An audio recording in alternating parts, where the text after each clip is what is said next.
on Patrick Mahomes, and if they could get... We want to thank you, AW, for fucking up a real good thing.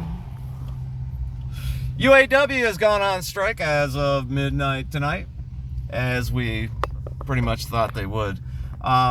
It's a soft strike. It's you know, it's a negotiating point. It's a compromise on the UAW leadership, because this guy doesn't look like he's. I would think this will be the first and last compromise when it comes to this guy, because it does not look like he's going to budge on this stuff.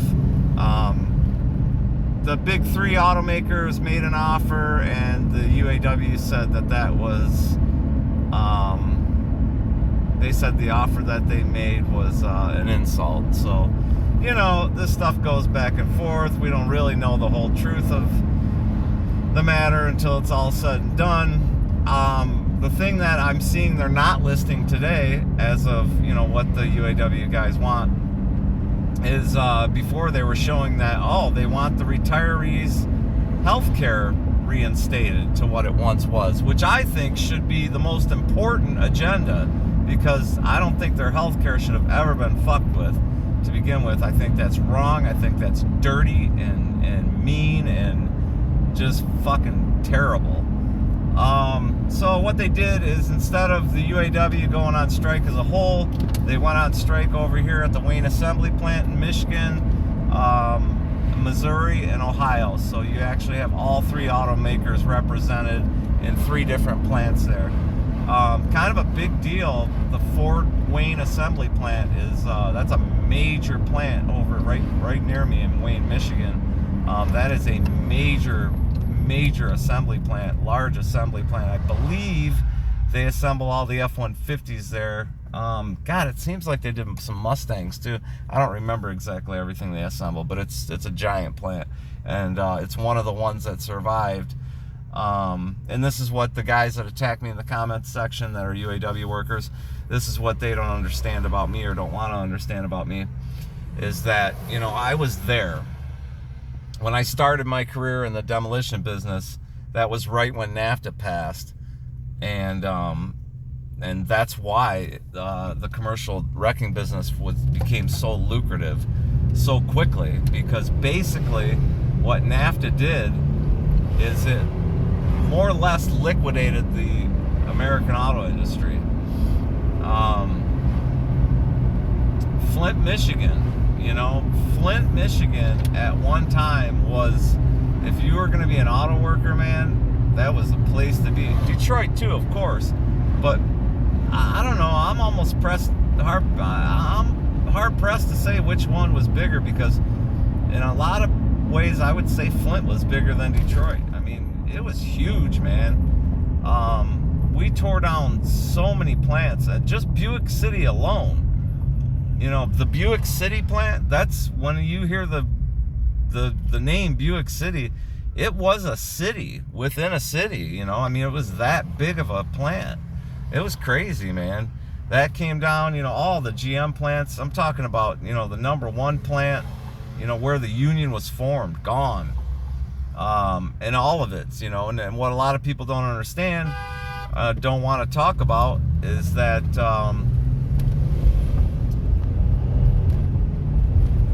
all those jobs and all those plants are still running at full capacity right now in Mexico. That's just what they did. It was a no-brainer for a businessman. Why would I pay you $45, $50 an hour with your benefits? You know, you've got guys on the line right now in the plants that are from the 2007 era. They make about $33 an hour, which averages out to somewhere between $60 and $70 an hour with their benefits. So why would I pay you $60 or $70 an hour when I could pay a guy $2 a day? I mean, it's a no-brainer, right? So that's what NAFTA did. You know, you can thank President Reagan, you can thank Bill Clinton. It really, I can't put into words how devastating it was it was a great time for me. You could step out your door and accidentally get a job in the wrecking business back then. I mean, it was that good. But it was a terrible time for the auto industry. I watched, so it was just devastating. I guess devastating is probably the strongest word I can think of to talk about it, because we would go and, okay, we're going to tear down this plant, and it'd be like a 4 million square foot plant, 5 million square foot, which is an average auto plant. And you would go and tear it down, and in the beginning, it was like a vibrant community. You know, you would have, we would, you know, you drive down the road and there'd be all these businesses, and then there was all these small businesses that were connected to the auto industry. Maybe they made a nut or a bolt or a washer that the auto industry bought from them, and they provided that product to the auto industry for decades, you know, and that's how they made their living, you know. All kinds of little small businesses like that, not to mention food service jobs and just everything. And, you know, we'd be on a job like that for about a year, and within 6 months' time, there was so much that disappeared. It was just incredible. And by the time you hit 8-9 months, I remember driving through the neighborhood and just, there was nobody. Everybody was gone. The homes were all empty. The apartment buildings were all empty. You could drive by and see through the windows to the other side. They were just empty. All the people were gone. All the businesses were gone. With the only thing left to like, if you wanted to, you know, we go to lunch every day, you know, the only thing left would be the bar because that's where people turn to alcohol. So, you know, that's what it, you know, there'd be a little bar left, you know, that we go to lunch to, and we drink after work and all that. And it was really incredible, an incredible thing to see. Like I said, we were making good money and working all the hours we wanted to. And back in like 1998, I think, the UAW had a major strike, because I remember that I was working out at Saginaw Street in Pontiac, taking down I can't remember the name of the plant over there. God, and it was a big plant too. It was a famous plant, kind of like you know, take note of this plant. Truck and Bus, Pontiac Truck and Bus. So Flint Truck and Bus is still there, which is amazing. They said that they're never going to take that plant down. This is GM. So we were taking down Pontiac Truck and Bus, and I was on Saginaw Street, and the UAW went on strike. And I remember it because we were taking like, we were supposed to take a few days off around the 4th of July, and then they said, well, just what we're going to do, I was working for Best Wrecking at the time for Steve Mardigan, that dude was so good to us, man. We had lunch catered every Friday, and the dude was just really kind of ahead of his time with that stuff. In the summertime, we'd have steaks brought out, and the guy would, you know, how do you want your steak, you know, before you take off to go to work? How do you want your steak? Medium. Okay, and you get there and your name would be in there and it'd be perfect medium. Anyway, Steve was really good to us.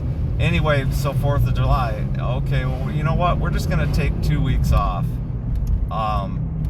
because we're gonna plan on taking 2 weeks off, because it looks like the UAW might strike, and if they do, they think it'll last about 2 weeks. Okay, cool. So then come the 2 weeks, man, and I was up at the lake house and found out, I came back home to go to work on Monday and found out, nope, no work on Monday. UAW's on strike still. How long is it going to be? We don't know yet. Looks like it could be 6 weeks. So I ended up having the month of July and August. I think we went back to work like around the 1st of September, maybe a couple weeks into September, we went back to work.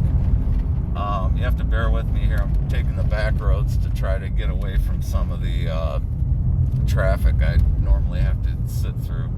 Oh shit, this is being graded. I'm gonna turn around, fuck it. Anyway, so they went on strike for like 6 weeks. That was a major strike. And basically, you know, we as union guys ourselves, we're not going to cross the picket line. So, but yeah, all the plants were down, and that was a major strike. I remember that was in 1998. That's the last major one that I really remember. This one here could get major because it doesn't look like the UAW leadership's going to budge. I don't know what that tells us about what, because it's all bullshit anyway. I mean, they're going to tell us one story, and behind closed doors, they're already cutting a deal. You know, the deal's maybe even already cut. You know, that's why I said the other day, question everything, because it's all bullshit.